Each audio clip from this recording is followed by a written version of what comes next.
Hi, this is SRoot, and this is my internal-external chart, a communication chart for Shawnee Mission North High School in Overland Park, Kansas, which is in Shawnee Mission School District. So I decided to go with Glyphy diagrams to create my chart. When I looked at the various options, I noticed that it had the most downloads and also the highest reviews. I really loved Glyphy. I use Cricut Design Space to design graphics. And so I found it very similar to that and very easy to use. I think the longest part was just finding all the different PNG graphics that I wanted to use, but they were easily placed in the diagram and I found all the components easy to put together. So I really enjoyed using it. In fact, I'll probably use it on future projects and with my students. So these are my publics, internal and external. So internally, which are the groups working inside the school and district, are at the top there. It's the Board of Education. That's our strategic plan. So that's an image from that. The next down is our district personnel, represented by the Shawnee Mission School District emblem. And that includes our superintendent and our directors and all those people that work at the district office, or what we call the CAW or the glass building. Next down is our principals. Those administration, especially over at the high school level, we have multiple. We have a head principal and then 3 assistant principals. And that's the emblem. That's our logo for Shawnee Mission North. Below that is the faculty and teachers, represented there by a little teacher emblem. Below that is our staff, which counts as our custodians, parents, paras, community liaisons, all those people that go into bus drivers, all those people that go into making our school a community and work at the camp at Shawnee Mission North. And there at the bottom is the students. And this is, I put it in this order just because it is a top-down structure in communication. However, I will say that that does not mean that certain people in this group are not more important. Like I would say our students are more important than others. But just wanted to put like that flow of communication is happening between all these groups. So that's our internal publics. Our external publics on the other side, which is the people that are working outside of the school and district, but we're also working with externally. At the top would be our families and parents. Underneath that is our parent organizations, which is mainly our PTSA and our booster club. Underneath that is our law enforcement. In particular, we have an SRO liaison, several actually that work in the building, but are part of the Overland Park Police Department. So they are kind of this interesting, kind of a little bit of both, but really they are external. Below that is our Rotary Club, and they are closely aligned to us through our one-stop shop and also through our community liaison. Below that is there's a city of is a picture of a city, meaning there are 5 cities that feed into our school because we have 5 cities within our boundaries for Shawnee Mission North. Below that is our local businesses, especially in the city of Mission in particular, but all those businesses within those boundaries. And then there at the bottom are community members and partners.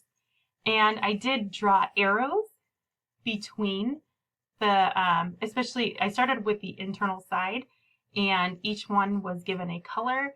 And if there's arrows on both sides, that means it was 2-way communication. But the arrow going out, which is one way, would be 1-way communication. So at the top there, for the Board of Education, it's in red. I kind of went the colors of the rainbow essentially. Starting at the top is red. District was orange. Shawnee Mission North was black because yellow did not show up very well, so I went with black. Teachers are green. Staff members are blue. And there at the bottom, students are in purple. So in terms of strengths in subgroups, I would say that internally, the faculty or the teachers are the strongest communicators. They use all forms of communication. They both send and receive communication. They use all different types as well, including Remind and Google Voice, and they translate. They are really that central hub for communication. And through that, they really become the brand ambassadors. I will tell you that the teachers at North tell others about how much they love working at North. Even though this year has been different and hard, I will say that they love their jobs. And they tell other people in the community, they tell their own communities, because a lot of them come from all over Kansas City Metro. And there's this ripple effect. And because of that, they become like this brand of North. And through that ripple effect, there is very little turnover in our staff, which is really exciting considering that we don't necessarily work at an easy school, but it's a school where teachers are invested and they love what they do. So that is our strongest subgroup internally. Externally, I would say the strongest group would be the families or parents. They are also active with most forms of communication. However, they use emails and phone calls the most. They typically are better at responding to communication than initiating, but they will initiate when needed. They have no problem doing that, especially when it's advocating for their children. And also, they are also part of a lot of the other external groups. So they hold a lot of weight as an external primary public and impact our reputation as a school. In terms of weaknesses or weakness concerns, I will say, especially this year, but within the last 2 years, there's been a lot of issues at the district level.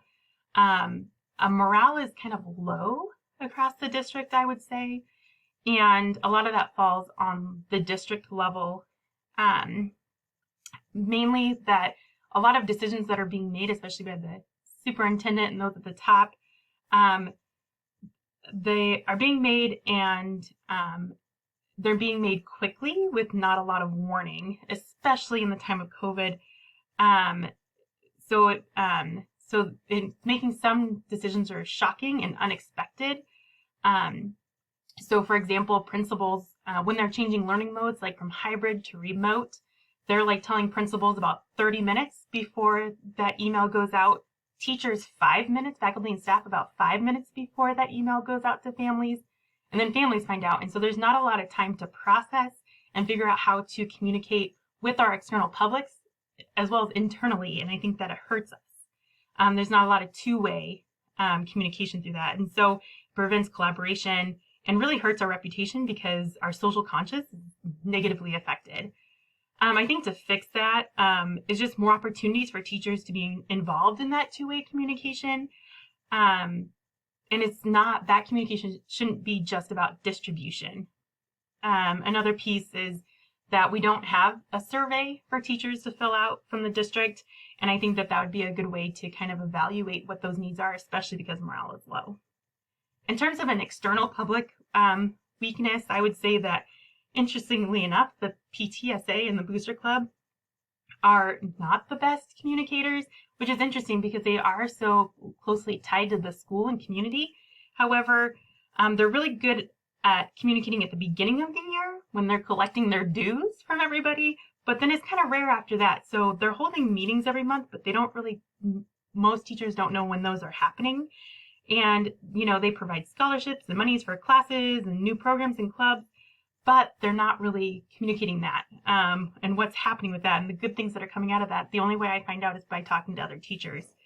And the majority of their communication is through paper flyers and that are put in mailboxes. They use some email, but they are not the best communicators, which is surprising.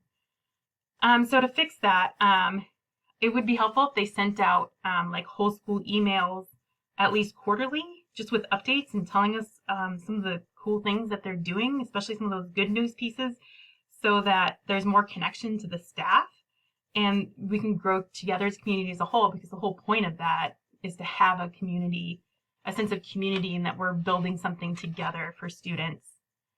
When I look at my chart, my critique, it doesn't necessarily show the complexity of some of the communication needs and interactions between the groups as well as inside each public. It's way more complex than these lines are showing. So that's one piece, that's one critique I have. So student learning and success is built in throughout the chart. in each subgroup, even though it may not be like clearly represented. It starts, I think that, every meeting that we have, we notice that like everyone has meetings, right? Almost every group has meetings except for the Rotary Club, which is they do something different for us. So we don't necessarily have them in meetings per se. But it begins with our strategic plan statement, which is each student will have a personalized learning plan that will prepare them for college and careers with the interpersonal skills they need for life success. And I think that each relationship between and in Publix is to impact student achievement and is to focus on that goal of students preparing for life after high school through personalized learning and their personal skills, community and college and careers, which that especially is connected with our community and businesses to prepare them for life after high school. Each student is an individual and has a unique goal and unique needs to be addressed by stakeholders, and each one of those groups holds a piece of that so that students can be successful after high school. And that's the end of my presentation. Thank you.